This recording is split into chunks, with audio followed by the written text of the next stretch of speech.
हम्म। नमस्कार दोस्तों, OCN network में आपका स्वागत है। मैं हूं ओमकार चौधरी।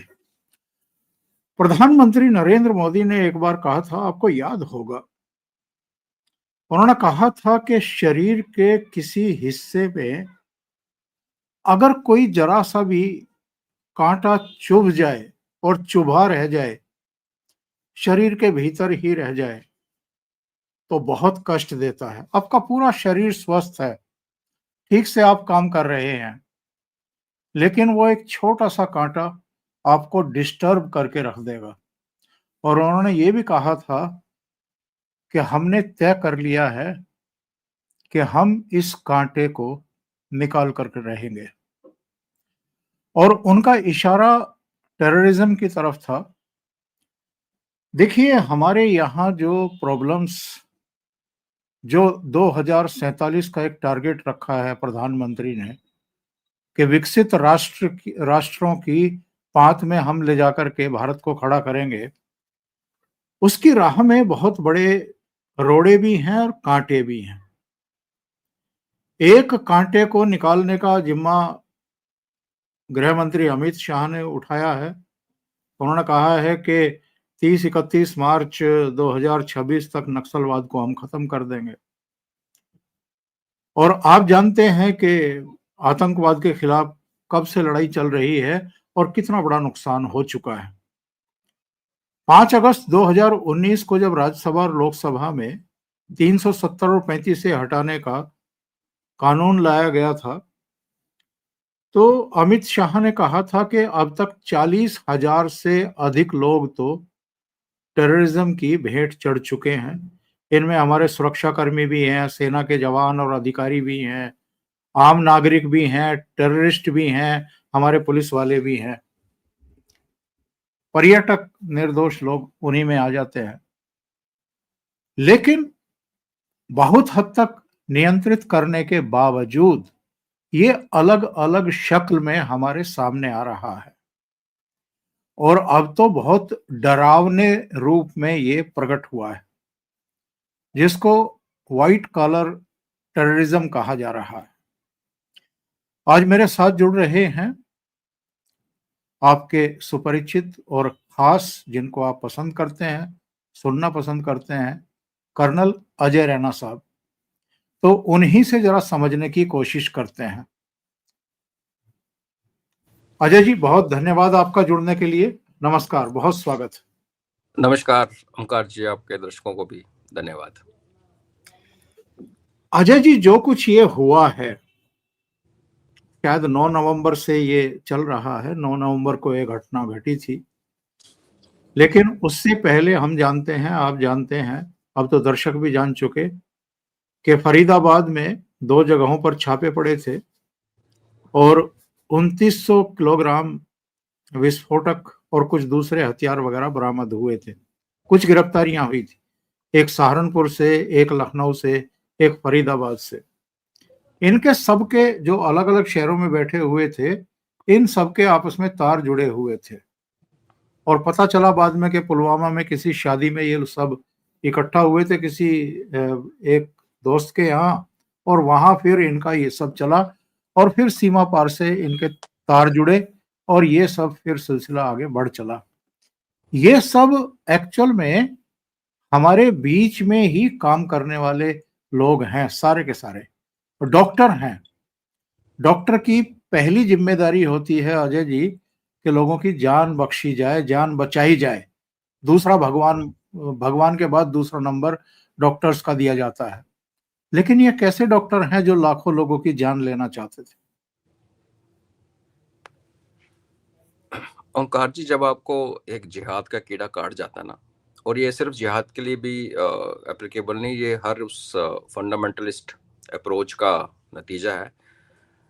आसान लफ्जों में कहा जाए तो आप अपना दिमाग किसी और के सुपुर्द कर सकते हो, दे देते हो, और वो एक रिमोट कंट्रोल से आपकी जिंदगी आगे चलाता है। जब तक ऐसे वाला इशू अनपढ़, गंवार, गरीब, पिछड़े हुए लोग जिनको जिंदगी में मौका नहीं मिला सो कॉल्ड, उन पर था तो समझ आती थी कि वो था जी, उसको ये हुआ, उसके घर में ये समस्या थी और उसने बंदूक उठा ली, वो तो समझ आती है। और इनफैक्ट नक्सलवाद का अगर आप रीजन देखें जिसकी आपने जिक्र किया, तो वो बेसिकली इसी आइडियोलॉजी पे था। जमीन का विवाद, शोषण, व्हाटएवर, कुछ सच कुछ झूठ, व्हाटएवर।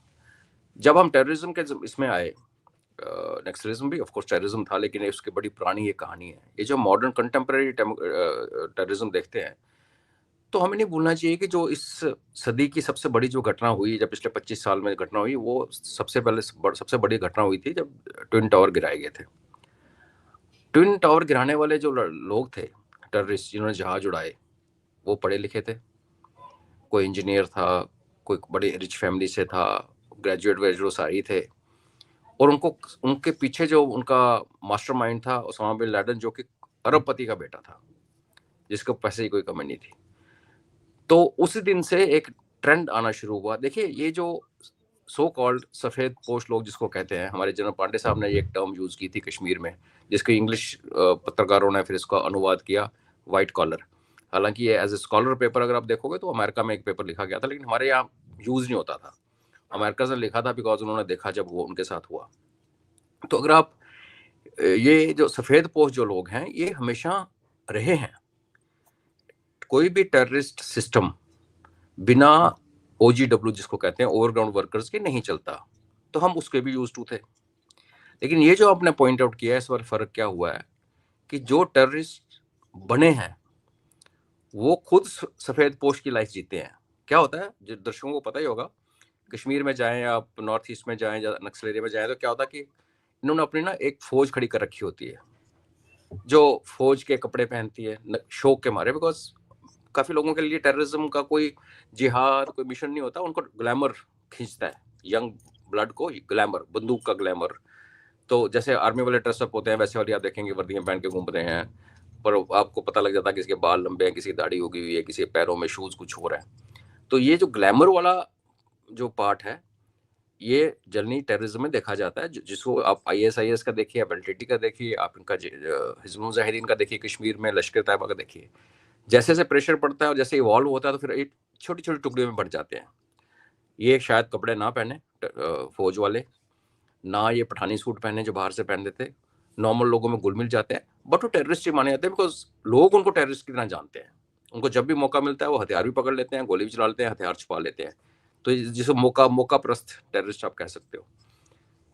और उसके ऊपर OGW होते हैं, जो कि हथियार को टच ही नहीं करते, लेकिन आपके मैसेजेस, आपके लॉजिस्टिक्स, आपकी विचारधारा को फैलाने में, जैसे जमात इस्लामी जो भारत में भी है, पाकिस्तान में भी है, कश्मीर में लग से जमात इस्लामी भी है। और फिर आते हैं नई जनरेशन वाले। अब नई जनरेशन भी, इसको कहना थोड़ा सा मुश्किल इसलिए होगा कि 2009 में ओमकार जी एक रेप हुआ था, रेप केस का एलिगेशन हुआ था कश्मीर में। It was a rape and murder allegation. तो वहाँ एक जगह शोपियान, तो शोपियान में एक भाभी और ननद दोनों अपने बगीचे में जा रही थी, और रास्ते में एक छोटा सा नाला था। अब उस नाले की हिस्ट्री ये थी कि काफी सारे लोग वहां पे पहले डूब चुके थे, बिकॉज वो देखने में बड़ा इनोसेंट सा नाला है। कब एकदम से पानी आ जाए, फ्लैश फ्लड जिसको आते हैं, पानी आता है, और पानी पहाड़ों में जैसे होता है, उसके बाद पानी थोड़ी देर बाद पानी नॉर्मल नीचे आ जाता है। प्लस स्लिपरी होता है, देखने में वाइट पूरा साफ पानी, लेकिन जब पैर डालो तो तब समझ आती है कि पूरे पूरी कमर तक डूब गए, ऊपर से देखो तो लगता है कि शैलो है, उस टाइप का था। उसमें ननद भाभी की डेड बॉडीज मिली 2009 में। डेड बॉडीज मिली और हंगामा पड़ गया, शोर मच गया कि इनका फौज ने रेप किया और मर्डर किया। अब भाभी तो भाभी थी, तो मैरिड थी, ननद जो थी वो अनमैरिड थी। उसके बाद 42 दिन कश्मीर में किसी गाड़ी का टायर मूव नहीं कर सका। फोर्सेस ने भी अपनी मूवमेंट बंद कर दी, पूरी की पूरी कश्मीर वैली आग में घुस गई। क्यों? कि उनका जो पोस्टमार्टम किया गया, 2 पोस्टमार्टम हुए, पहले एक टीम ने किया, फिर दूसरी टीम ने किया। उन दोनों टीम ने डिक्लेयर किया कि इनका रेप और रेप के बाद मर्डर हुआ है। तो ये सुनने के बाद पूरी कश्मीर की, जैसे मैंने कहा, 42 दिन वहां कुछ नहीं हुआ। बाद में जब उसकी इंक्वायरी हुई, CBI को हैंड ओवर किया गया केस, और जब उनको उनकी डेड बॉडीज को दफना दिया गया था, उनको निकाला गया दोबारा कोर्ट के आदेश से, तो पता चला कि भाभी तो मैरिड थी, वो अपनी जो भी रिलेशनशिप हस्बैंड के साथ चलते थे। जो उनकी ननद थी, जो कुंवारी थी, उसकी जो कुंवारी लड़की के जो निशान होते हैं वो वैसे के वैसे इंटैक्ट थे। और महिला डॉक्टर जिसने पोस्टमार्टम किया था, वो खुद मैरिड थी। उसने जो रात को अपने हस्बैंड से रिलेशन बनाया, उसके बाद अपनी बॉडी से उसने वो फ्लूइड निकाले हस्बैंड के, और डेड बॉडी के अंदर डाले और ओहो। उसको सैंपल बना के सील करके रिपोर्ट कर दिया फोरेंसिक में कि इस लेडी के अंदर भी मेल के जीवाणु और व्हाट यू कॉल इट वो पाए गए। उसके बाद जब वो पोस्टमार्टम रिपोर्ट आई तीसरी, और वो तो वो कुंवारी ही है एक्चुअली, सब बकवास है। जब सैंपल मैच किया गया तो डॉक्टर ने खुद पकड़ी गई। उसके बाद वो 2 डॉक्टर, कुछ पुलिस वाले, 5 डॉक्टर और सस्पेंड हुए, डिसमिस हुए।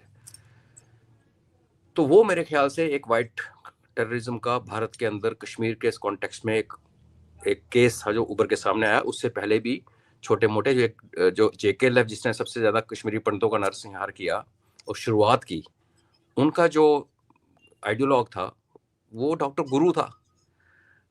आज कश्मीर में जाएंगे, शेर कश्मीर हॉस्पिटल जो है सौरा, वो उसको बनाने वाला, उसको चलाने वाला, उसको पूरा सेटअप करने वाला डॉक्टर गुरु था। तो जो आपकी बात है कि एक तरफ तो वो डॉक्टर हैं, जान बचाने का इनका काम है, दूसरी तरफ गुरु की जो पार्टी थी उसके नीचे उसके बच्चे थे, ये यासीन मलिक, जिसके ऊपर 4 एयरफोर्स ऑफिसर्स के मर्डर का एक पर्सनल का मर्डर का केस चल रहा है। तो ये हमेशा ऐसे वाले सांप सिर उठाते रहे, लेकिन आप उनको ये भी कह सकते थे कि वो एक था, एक डॉक्टर यहाँ थी, लेडी डॉक्टर, वहां गुरु था। यहाँ तो आपको पूरा एक गैंग दिख रहा है, 25 से 30 डॉक्टर्स इन्वॉल्व हो गए हैं। तो यस, ये जो हमारे इंटरनल डोमेस्टिक फ्रंट है, जिसको 0.5 कहते हैं, हम लोग 1 कहते हैं, उसका एक नया रूप बन के आया। ये हमें समझना चाहिए दर्शकों को कि ये जो टेररिज्म है ना, ये हमेशा इवॉल्व करता है, ऑपरेशन लेवल पे भी और स्ट्रेटेजिक लेवल पे भी। ऑपरेशन लेवल पे कैसे होता है कि आप एक तरीके से आप कहते हैं ओके मैं सड़क के ऊपर ये लगाते हैं, IED लगाते हैं, तो हम सड़क को ऐसे सर्च करेंगे, फिर हमारी कॉन्वॉय निकलेगी। अब एक बात बड़ी दूर तक जाएगी, किसी दिन से बात में मैं अपने पर्सनल एक्सपीरियंस से बताऊंगा कि कैसे हम एक एक्शन करते थे, वो कैसे दूसरा एक्शन करते थे, फिर हम उनको काबू करने के लिए तीसरा एक्शन करते थे, वो चौथा एक्शन करते थे, टेररिस्ट। तो ऑपरेशनल जो नीचे हो रहे हैं ग्राउंड लेवल पे, उस पर तो वो चलती रहती है, वन अप मैन चलती है, कौन आगे निकलता है कॉन्टेक्चुअली, और जिसको सोच के इस आधार पे भी इसकी एवोल्यूशन होती है। तो ये जो, और मैं इसमें, मेरे को इसमें बोलने में कोई संकोच नहीं है कि इस कम्युनिटी को पहली सरकारों ने जानबूझ के दबा के रखा, वोट बैंक बना के रखा। इंदिरा गांधी जी का इतिहास देखें, जब वो इमरजेंसी से वापस आई थी तो उनको लग गया था भाई अब मेरे को सिक्योर वोट बैंक चाहिए, मेरे को भी दोबारा जेल नहीं जाना। तो उस टाइम उनकी एकदम से, उससे पहले वो बिल्कुल ही कट्टरवाद हिंदू थे, उसको आपको सब देखा है। तो ये जो उसके बाद अभी जो उनकी अपीजमेंट होती रही, एक हाथ में किताब, एक हाथ में लैपटॉप, एक हाथ में ये करते करते करते उनको इनेबल किया गया कि वो, इनको हर जगह रिजर्वेशन है, इनको IAS IPS में कोचिंग की मिल रही है। तो कुछ अच्छे इरादे से किया गया काम सरकारों द्वारा, क्योंकि जिस देश में अगर 25 करोड़ 30 करोड़ एक वर्ग के लोग हैं, हम उनको ऐसे नहीं कह सकते उठा के हम समुद्र में फेंकेंगे। तो सरकारों ने ये काम किया कि चलो उनको लेके चलते हैं साथ में, इनको शायद गरीबी से निकालें, शायद अनपढ़ता से निकालें, मौलवियों के इन्फ्लुएंस से निकालें। तो ये, पर नहीं, आई थिंक अभी एक सबक है हम सब के लिए, हम शहर सिटीजन्स के लिए ये सबक है कि हमारी अपनी आंखें खुली रहनी चाहिए। हमने किसको घर किराए पे दिया, हमारे पड़ोस में कौन रहता है, कौन सा इंसान है जो आपने कभी देखा नहीं और आपकी गलियों में घूमने लगा। ये तो हमारी बेसिक जिम्मेवारी है, आपकी मेरी, हर इंसान की, अगर आपने सुरक्षित रहना है। और हायर लेवल पे आई थिंक सरकार को अभी सोचना पड़ेगा कि ये जो खुली छूट दे रखी है, इतनी छूट की जम्मू एंड कश्मीर में हम 20% हिंदू रहते हैं और हमें माइनॉरिटी का स्टेटस नहीं है, और ये माइनॉरिटी स्कॉलरशिप लेके ये लोग फ्री में बाहर पढ़ते हैं, डॉक्टर बनते हैं, इंजीनियर बनते हैं। तो ये जो, मैं ये नहीं कह रहा कि हर कश्मीर का हर मुसलमान टेररिस्ट है, लेकिन फैक्ट ये भी तो है ना कि जितने टेररिस्ट यहाँ निकल रहे हैं वो एक ही मस्जिद को बिलोंग करते हैं। तो बिल्कुल। आपने, तो फिर इसमें तो आप, अगर आप इसको आप आंख बंद कर लो और बोलो नहीं नहीं नहीं सब सही है, सब सही नहीं है, सब बराबर नहीं है, संजय दीक्षित साहब की जो किताब है ऑल रिलीजन आर सेम, वो फैक्ट है, उसको मान के आई थिंक काम करने की जरूरत है। बट डेफिनेटली ये बहुत बड़ा खतरा है जो एक नए रूप में हमारे सामने आया। जी। लेकिन अजय जी, हमारे साथ ही कोई काम कर रहा है और अचानक पता लगता है कि ये तो टेररिस्ट है। ये कितना बड़ा खतरा है समाज के लिए और देश के लिए। और इस तरह तो जो अपने कुलीग हैं, जो आसपास काम कर रहे हैं, सबको आप शक की दृष्टि से देखने लगेंगे और किसी पर आप भरोसा कर ही नहीं पाएंगे जिंदगी में। ओंकार जी, आप पिता हैं, आप दादा हैं, आप बताइए, आपको आपके लिए क्या इम्पोर्टेंट है? अपनी फैमिली की सेफ्टी? देश को छोड़ दो, देश तो हम साझा है, उसको जो भी हम सब प्यार करते हैं। या आपको अपनी ऐसे लोगों से मित्रता जिनके अभी जैसे आपने कहा कि अब शक का जो एक बबल आपके हमेशा दिमाग में घूमेगा। ये बहुत बड़ा एक शिफ्ट अभी आने वाला है कि अभी आप देखिएगा कि हम पहले मज़ाक करते थे, जो रिज़र्वेशन एंटी रिज़र्वेशन लोग हैं हमारी तरह, कहते हैं कि यार हम उस डॉक्टर को पास जाएँगे नहीं जिसने रिज़र्वेशन। नेचुरली लोग डरते भी हैं कि पता नहीं 2 नंबर लेके वो 100 वाले कॉम्पिटिशन में डॉक्टर बन गया। अब तो क्लियर है कि कोई भी नॉन मुस्लिम 10 बार सोचेगा जाने से पहले किसी मुस्लिम डॉक्टर के पास।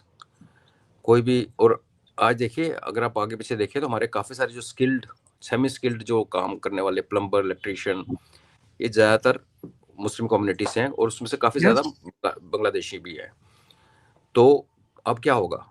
आपके डिलीवरी बॉयज़ जो हैं, ओला और उबर की टैक्सीज़ हैं, जैसे नाम आएगा, लोग नाम पढ़ेंगे और कैंसल कर देंगे। उसके बाद जितना मर्ज़ी सरकार कहे, सुप्रीम कोर्ट कहे, मैं कहता हूँ इन्हीं इन्हीं चीज़ों की गलती है कि ये स्टेज आई। अगर कानून को सही टाइम पे सही जगह इस्तेमाल किया होता, रात को 12 बजे अदालतें ना खोली होती, तो ये स्टेज ना आती ओंकार जी। आज लोगों को बोला जाएगा कि देखो जी, आप गोरक्षक हो, आप लोगों को मार रहे हो। आपने जी ओला की बुकिंग कैंसिल कर दी होगी, उसमें मुस्लिम ड्राइवर आ रहा है। आपने जोमेटो का पैक लेने से मना कर दिया बिकॉज डिलीवरी वाला है। तो वो कहने को तो बड़ा अच्छा लगता है, लेकिन उनको पूछे कि ये हो क्यों रहा है।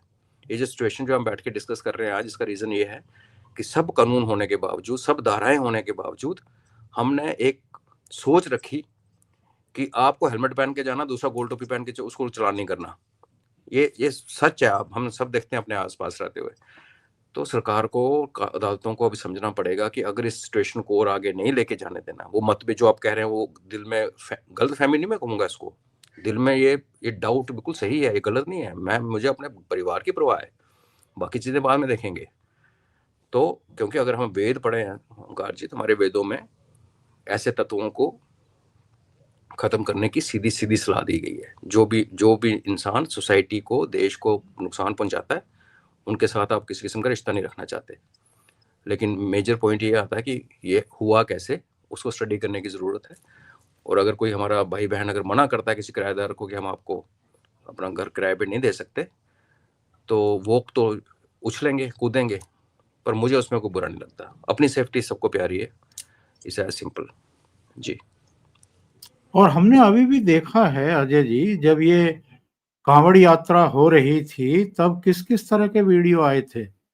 और जब उनको कहा गया कि भाई आप अपनी दुकान पर अपना क्यूआर कोड जो असली आपके नाम से है वो लगाइए और अपना नाम उस पर लिखिए, ताकि ये एक शिनाख्त रहे, जो भी खरीद रहा है उसको पता रहे कि ये रिलीजन से रिलेटेड है, ताकि उसको अगर कोई ऐतराज है, आप पर शक है क्योंकि आप खाने में थूक रहे हैं, मलमूत्र मिला रहे हैं, तमाम, वहां भी आप जिहाद ही कर रहे हैं। मतलब खाने तक में अगर आप जिहाद करने लगे हैं, तब तो आप बहिष्कार के सही पात्र हैं। फिर क्यों छाती पीटते हैं कि भाई मुसलमानों को अलग थलग किया जा रहा है, बड़ा खतरनाक हो रहा है। खतरनाक खेल वो खेल रहे हैं या सनातनी खेल रहे हैं? इसमें तो कोई शक ही नहीं ओंकार जी, दूसरी पार्टी खतरनाक गेम खेल रही है। और कानून जो लगाता है, जो हमारे को मुख्यमंत्री उस कानून को लगाते हैं, तो अदालतें उसके अंदर बीच में कूद पड़ती हैं। इसमें क्या खराबी है? आपको आपको झटका नहीं खाना है, हमको हलाल नहीं खाना है। हालांकि मैं तो वेजिटेरियन हूँ, पर हमारे देश में हलाल इकोनॉमी चलती है, बोर्ड बने हुए हैं, हलाल सर्टिफिकेशन की ठप्पे मारे जा रहे हैं प्रोडक्ट्स के ऊपर।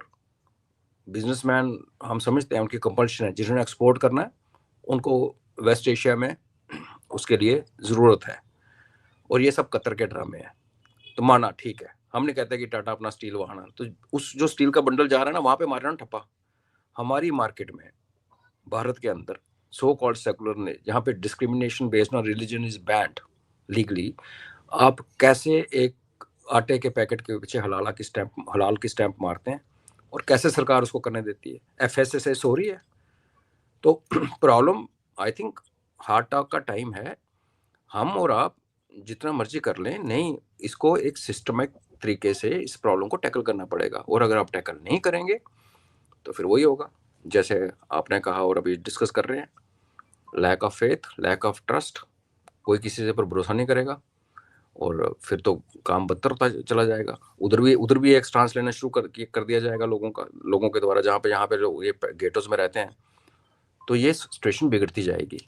सरकार को यूनिफॉर्म सिविल कोड ला के और ये सारे हलाल वलाल सर्टिफिकेशन वाला साइड पे करके और बहुत सीवियर पनिशमेंट, जो फूड के अडल्ट्रेशन करे, उसमें जो थूके, उसमें जो गंद डाले, गंदे पानी से धोए, जो भी करे, बड़ा बड़ा कुछ हम तो शो पे बोल नहीं सकते। अभी कठुआ में कांड होगा, आपने देखा होगा, मिठाई की दुकान में क्या कर रहे थे वो।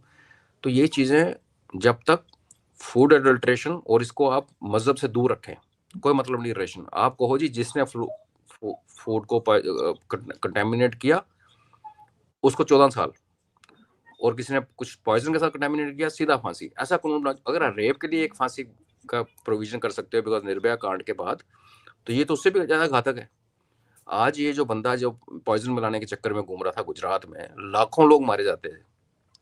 क्यों? क्योंकि यहाँ कुछ है ही नहीं, पकड़े जाओ। वही है ना, अगर कुत्ते को गोली मारो और उस 50 रुपये फाइन होता है, तो वेस्ट और हमारे में क्या फर्क है? हमारे में मतलब सनातन वाला हम नहीं, जो इंडिया बन गया, भारत नहीं, जो बीच में इंडिया बना, कि हमने लाइफ की वैल्यू नहीं रखी, चाहे इंसान की हो चाहे एनिमल की हो। जवान मरते रहे, वो ठीक है, निंदा करते हैं, गौर करते हैं। अब सरकारें आई जिन्होंने जवानों के मरने के बदले लेने शुरू किए, तो हम उनसे और उम्मीद करते हैं, और इन्हीं से ही हमें उम्मीद है, और किसी से उम्मीद है नहीं।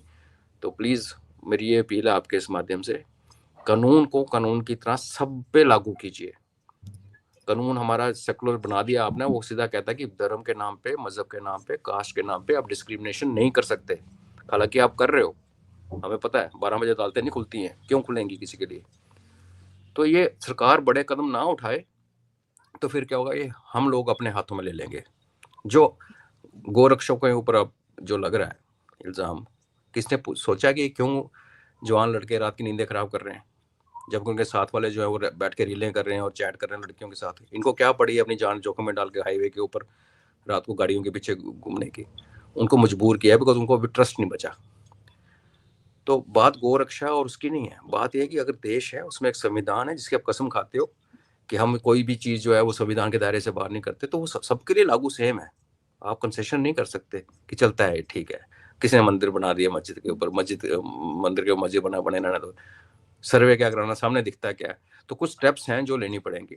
अगर किसी ने किसी मस्जिद के ऊपर मंदिर बनाया तो मैं ये भी कहता हूँ कि ठीक है, उनको भी दे दो वापस, अगर ऐसा कोई प्रूफ ऐसा है नहीं। हमने कभी ऐसा काम ही नहीं किया। तो ये एक थ्रेट है, इसकी आंख बंद करके हम नहीं आगे चल सकते, कुछ ना कुछ करना पड़ेगा जी। और ये कितना खतरनाक है कि आपके गौरी शंकर मंदिर के पास में कार में ब्लास्ट होता है, 12-13 लोग मर जाते हैं, आस पड़ोस में कई दूसरे व्हीकल भी जल जाते हैं, राख हो जाते हैं। बिल्कुल लाल किले के सामने ये घटना हो रही है। और अस्पताल में देखने के लिए या तो देश का गृह मंत्री जाता है, या दिल्ली की मुख्यमंत्री जाती है, या भूटान से लौट करके प्रधानमंत्री जाते हैं। विपक्षी पार्टियों का कोई नेता उनको घायलों को देखने भी नहीं जाता है। ये कितनी खतरनाक है चुप्पी विपक्ष की। आखिर टेररिज्म टेररिज्म होता है, और अगर वो टेररिस्ट मुसलमान है तो आप घायलों को देखने के लिए अस्पताल भी नहीं जाएंगे, आपकी जवान को लकवा मार जाएगा। ये यही चीज हमारे वोटर्स ने आई थिंक बिहार में समझी और ऐसी चपेट मारी इनके मुंह के ऊपर। क्योंकि अगर मैं उसको थोड़े सेकुलर एंगल से देखूं तो उस जख्मी में मुसलमान भी थे।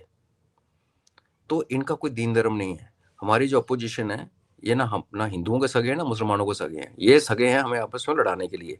और जब हिंदू वोट बैंक ज्यादा दिखता है तो उसको तोड़ने में लगे हुए हैं, तू ब्राह्मण है, तू राजपूत है, तू ये है, तू वो है। आप देखिए ओमकार जी, ऑपरेशन सिंदूर और उसके बाद जो जो लाइन आईएसआई पाकिस्तान के ट्विटर हैंडल्स ने पकड़ी, वही लैंग्वेज कई बार तो फुल स्टॉप कामा भी चेंज किए बिना यहाँ के लीडर्स ने ट्वीट की है अपने नाम से। चाहे वो राफेल के ऊपर उठाने वाले सवाल हों, चाहे अभी जो ब्लास्ट हुआ और कहा ये तो बिहार इलेक्शन से जुड़ा हुआ है, और अभी ये इनकी जो कारस्तानियां हैं, वही मैं कहता हूँ ओमकार जी, आप अपने देश के खिलाफ एक ट्वीट पे जहाँ एक टीवी डिबेट में बैठ के जहाँ एक कॉलम नहीं लिख सकते। कौन देश लिखने देता है? अरब कंट्रीज में वक्फ बोर्ड है ही नहीं, ट्रिपल तलाक बैंड है। दुनिया भर का जो इनका गलत काम है ना इनके, जो मजहब के सो कॉल्ड शरिया के, वो सारे भारत में होते हैं, बाहर नहीं होते, बाहर कोई करने नहीं देता।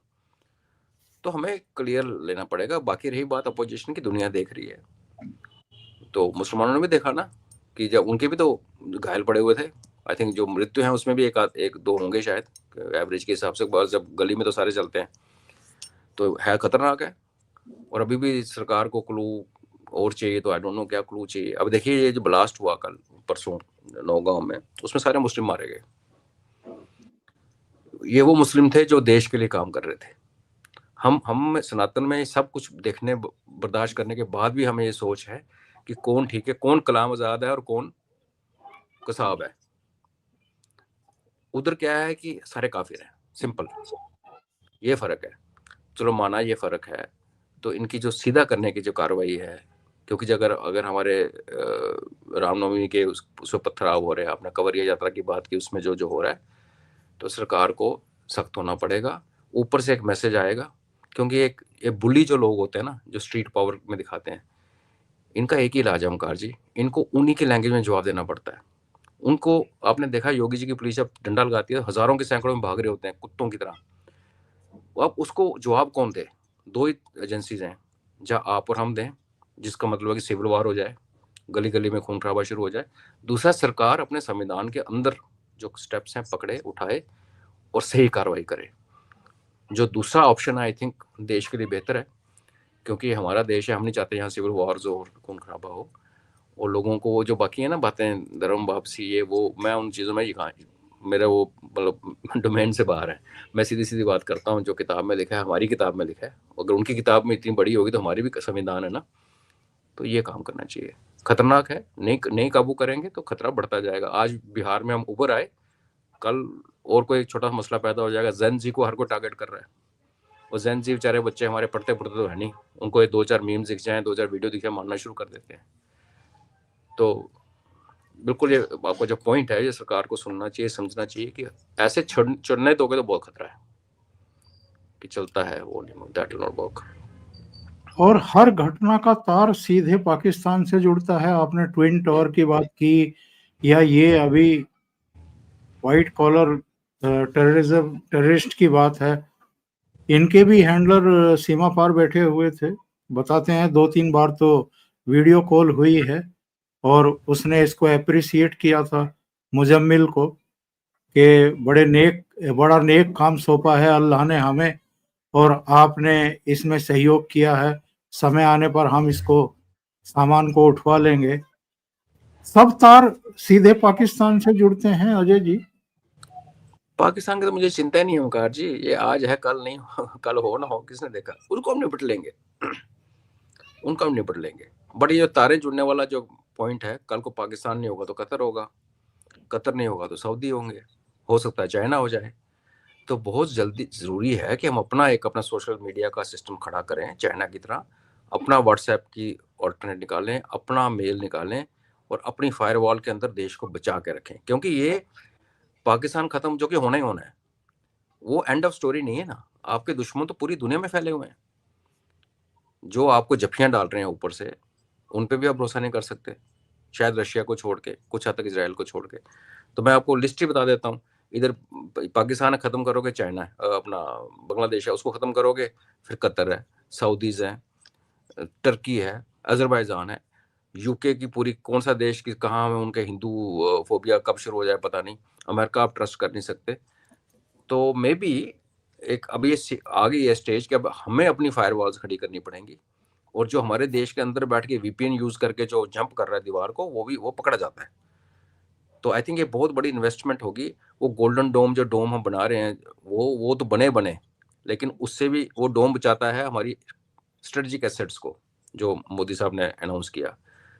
हमारी नॉर्मल जनता के दिमाग को ठीक रखने के लिए अब भारत को अपने आप को आइसोलेट करना पड़ेगा। अदरवाइज आप देखिए चाइना कैसे इंटरफेयर करता है यूएसए में, वहां उनके पुलिस स्टेशन हैं अपने, और अमेरिका की औकात नहीं है कि चाइना को कुछ कर जाए बियॉन्ड अ पॉइंट। टेक्नोलॉजी की जब बात आती है तो कुछ नहीं करते, रिक्वेस्ट ही कर सकते हैं, तो कहते हैं अच्छा टिकटॉक हमें भेज दो, ये बात करते हैं ना। तो ये भी एक बहुत बड़ा अपना अच्छा पहलू कराया। पाकिस्तान रहेगा, कल नहीं रहेगा, उसका किसी गारंटी नहीं है, लेकिन दुश्मन बहुत है, और हमें अपनी टेक्निकली हमें अपने आप को सिक्योर करना, आइसोलेट करना पड़ेगा दुनिया से, जनता को। और अजय जी, ये जो आसिम मुनीर सब कुछ अपने हाथ में लेने के लिए आतुर है, 27th संशोधन करवाया है पार्लियामेंट से, जो इनके न्यूक्लियर एसेट्स हैं, अब उसकी चाबी भी खुद लेकर के बैठेगा। इसके अलावा सुप्रीम कोर्ट के सिर पर एक और मैकेनिज्म बना दिया गया है कि अब जो संवैधानिक मामले हैं वो सुनवाई करेगा, सबको उसकी माननी पड़ेगी। इसके अलावा भी बहुत सारे स्टेप, कुल मिलाकर के 40 आर्टिकल्स में संशोधन कराए हैं आसिम मुनीर ने। अच्छी बात है ना, जब ठुकेगा मरियम बंकर के अंदर, ऊपर गिरेगी ब्रह्मोस, तो सारे डिपार्टमेंट ही खत्म हो जाएंगे उसके साथ। फिर पाकिस्तान ढूंढेंगे चाबी किसके पास है न्यूक्लियर की। देखिए, ये काम मुशर्रफ ने भी किया था, और ये क्यों करते हैं ये? मुशर्रफ ने अपने टाइम पे एक ऑर्डिनेंस पास किया था कि रिटायरमेंट के बाद मेरे पे कोई एक्शन ना ले। उसने कहा था कि प्रेसिडेंट को अब ट्रायल पे नहीं डाल सकते। इसी तरीके इसको पता है कि ये अगर बच गया इस युद्ध में, तो इसने यहाँ से इसको टाइम चाहिए। एक टाइम आएगा, अगर हम रिएक्ट नहीं करते, कुछ नहीं होगा, तो एक टाइम आएगा जो यहाँ से अपनी प्रॉपर्टी समेट के यहाँ से निकल जाएगा। इसके आपको पता है इसके बीवी बच्चे अमेरिका में हैं। तो एक जो गैप, आपको टाइम चाहिए होता ना, ये ना कि आप गद्दी से उतरे और अगले दिन आपको पकड़ के पुलिस अंदर डाल दे। तो इन्होंने ये सारे कि अब क्या होगा, एक्स चीफ को, एक्स एक्स डिक्टेटर को ट्राई करने के लिए अभी सरकार के पास पावर ही नहीं बची। अगर उन्होंने इसको उल्टा करना है इसके जाने के बाद, तो उसको पार्लियामेंट में कन्वीन करना पड़ेगा, 2/3 मेजोरिटी करनी पड़ेगी, फिर वहां से निकलेगा। तब तक ये भाई साहब उड़ जाएंगे। तो अदरवाइज जो प्रैक्टिकली देखा जाए, एक आदमी जो हर चीज अपने काबू में कर ले, तो उसको जब टारगेट करेगा हमारा देश, तो पाकिस्तान में उतना ही क्योस मचेगा। अच्छा तो ये होता है कि आप जैसे हेड ऑफ फैमिली हैं, जैसे आप हैं, आपके बच्चे हैं, आपने उनको सबको अपना अपनी जिम्मेवारी बांट दी, आप ओवर साइट रखते हो कि ठीक है यार, ठीक है। अगर आप बोलो कि आपके लॉकर की कुंजी भी आपके पास, बैंक के लॉकर की चाबी भी आपके पास, सारे अकाउंट्स के पासवर्ड आपके पास, और घर वाले ऐसे चलते रहें जो आप बोलो, तो जिस दिन आप टपक गए, आप मतलब जो भी बैठा हेड ऑफ फैमिली, तो बाकी तो लोगों को ये समझ नहीं आती नहीं कि इन लोगों ने कहते हैं हमारे पिताजी चले गए, हमें ये नहीं पता कि उनको किन किन लोगों ने पैसे देने थे। तो सही ये है। वो वाली सिचुएशन है। तो ये अपने लिए खराबी कर रहा है, अपने आने वाले जो बचे कुचे पाकिस्तानी।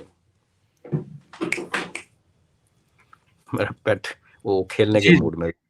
जी दूसरे, अब लोगों के दिमाग में ये भी बात आ रही है कि भाई, ऑपरेशन सिंदूर आपने किया, पहलगाम की घटना के बाद जी पाकिस्तान को सबक सिखाया। ये अलग बात है कि वो उसकी दुम सीधी होने वाली है नहीं, उसकी अकड़ वैसी की वैसी ही है।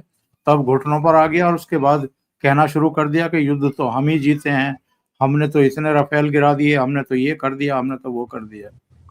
इस घटना के बाद क्या उस तरह की या और किसी तरह की सबक सिखाने वाली कार्रवाई भारत की तरफ से होगी? अगर होगी तो कब तक? कब तक कहना मुश्किल है, क्योंकि अगर आप और हम गेस कर लें तो नेचुरली पाकिस्तानी भी गेस कर लेंगे, और हमारी सरकार का और फौज का ये बड़ा डेलिब्रेट डिसीजन है कि हम अपनी मर्जी से अपने टाइम पे मारेंगे। प्रैक्टिकली देखा जाए तो अगर उन्होंने 6 दिसंबर को हमें हमारे 50,000 लोग मारने का प्लान किया हुआ था, तो फिर उनको 6 को ठोकना चाहिए, बिकॉज उस दिन पुतिन साहब वापस जा रहे होंगे। क्योंकि पुतिन साहब के यहाँ होते हुए शायद, क्योंकि हालांकि हम सब चाहते हैं कि ये लड़ाई जो अगला संदूर शुरू होते 4 घंटे में पाकिस्तान का काम तो हम हो सकता है अगर हम चाहें, मगर अगर उतनी डिस्ट्रक्शन नहीं होती और बाकी वाले प्लेयर उसमें कूद पड़ते हैं, तो हो सकता है कि ये ड्रैग हो जाए, लंबा खिंच जाए। तो अभी सरकार के ऊपर है। इतना मुझे पता है कि जिस दिन कोई उम्मीद नहीं करेगा ना, जिस दिन आप भी सो रहे होंगे और हम भी सो रहे होंगे, उस पिछले ऑपरेशन सिंदूर में, उस दिन मैं फोन 10 बजे साइलेंट पे करता हूँ। उस दिन मैंने फोन स्विच ऑफ किया हुआ था रात को, और संजय दीक्षित जी फोन कर रहे हो, वो तो ऑस्ट्रेलिया में थे, और आदि का भी फोन पता नहीं कहाँ था। तो ये होगा उसी दिन जिसे हम उम्मीद नहीं करेंगे, और ऐसे ही होना चाहिए, हमें सब्र रखना चाहिए। एक देश की लंबी जर्नी में 2-4 हफ्ते, 5 हफ्ते, 2 महीने कुछ नहीं होते, इनको उसी टाइम पे अभी देखिए ना, आप ये भी देखें कि अगर आप सब मानते हैं कि इस बार जो फेज होगी वो कंक्लूसिव होनी चाहिए, उसके बाद ये ना हो कि फिर कुछ निकल के आ जाए। तो अब आपके पास GHQ कौन सा हेडक्वार्टर कहाँ है हम सब पता है, उनके बंदे कहाँ हैं, बिकॉज उनको भी पता है। तो आज जो सिचुएशन होती है जो टेररिस्ट कश्मीर में करते हैं कि हर 24 घंटे के बाद लोग ठिकाना बदलते हैं। आज यहाँ पे रहेंगे, कल वहाँ से 10 किलोमीटर कहीं और चले जाएंगे, फिर वहाँ से कुछ और निकल जाएंगे, और वहाँ के टेररिस्ट जो हैं उनको स्टेट की प्रोटेक्शन। सेम चीज़ उनके जनरल्स के साथ है। इसराइल ने ईरान के जनरल्स को घर में सोते हुए साइंटिस्ट और जनरल्स को मारा, तो उनको पता कि हम भी यही करेंगे। तो नेचुरली वो भी एक जगह नहीं है। तो बिल्डिंग उड़ाने से एक अच्छा ऑप्टिक्स दिखता है, लेकिन जो बंदे हैं जिनके दिमाग में वो कीड़े हैं उनको मारना बहुत ज़रूरी है। तो उसके लिए ह्यूमन इंटेलिजेंस, अपडेटेड इंटेलिजेंस, और ऐसा कोई जब वो बनेगा संयोग कि जब आपके अगर 10 टारगेट इंसानों को, जैसे मुनीर है ऑफ कोर्स टारगेट पे है, 10 आपने टारगेट सेलेक्ट किए कि 10 के 10 ठोकने हैं, उसमें से अगर 8 या 9 की एकदम से आपके पास कंकरेंट इंट आ जाती है कि आज फलाना यहाँ यहाँ यहाँ यहाँ यहाँ है, एक जगह नहीं, अपनी अपनी जगह, तो I think we will go ahead. Otherwise 2 बंदे मारने फिर 8 को ढूंढना, वो जैसे इसराइल करता है। हमास में क्या कर रहा है, वो गाजा में क्या कर रहा है, वो कुछ को मारता है फिर ढूंढता है, मारते ढूंढते ढूंढते, तो वो फिर लंबा सालों साल कॉन्फ्लिक्ट चलता है जो हमारी इकोनॉमी को डीरेट कर रहा है, जो चीज यूएसए चाहता है कि हम ऐसे लड़े। तो फिर हर एंगल से देख रहा है कि लड़ाई हम अपनी शर्तों पे करें, अपने टाइम पे करें, और शॉर्टेस्ट पॉसिबल करें। तो कहना मुश्किल है। 6-7 मई की रात में जी मैं जा रहा था और आप सुबह जब 4 बजे जी जी घूमने के लिए निकले जी, तो वॉक के टाइम फोन आया था। आप जो है लाइव देख रहे थे हाँ, कि मैंने अरे आपका प्रोग्राम देखा, मैंने सुबह आपका जब चैनल लगाया और किसी को कुछ कुछ पता नहीं था, तो फिर उसके बाद बात भी हुई थी मेरी, आई थिंक हम दोनों की आपस में, मैं हाँ वॉक पे सुना था। जी जी, बहुत बहुत तो क्या धन्यवाद अजय जी जुड़ने के लिए, बहुत बहुत धन्यवाद, आपने बहुत महत्वपूर्ण अपडेट दिए हैं, थैंक यू सो मच। और दर्शकों से भी ये निवेदन है कि आपको अगर ये चर्चा अच्छी लगी है तो लाइक जरूर करें और इस वीडियो को फॉरवर्ड करें, शेयर करें। चैनल अभी तक अगर आपने सब्सक्राइब नहीं किया है तो सब्सक्राइब कर लें और साथ में लगे बेल आइकॉन को दबाएं। बेल आइकॉन में भी ऑल वाला बटन दबाएं ताकि आगे जो भी प्रोग्राम आए उसका नोटिफिकेशन आप तक समय से जरूर पहुंच जाए। बहुत बहुत धन्यवाद आप सभी का जुड़ने के लिए, और अजय जी आपका थैंक यू सो मच। जय हिंद, जय भारत, नमस्कार, जय हिंद।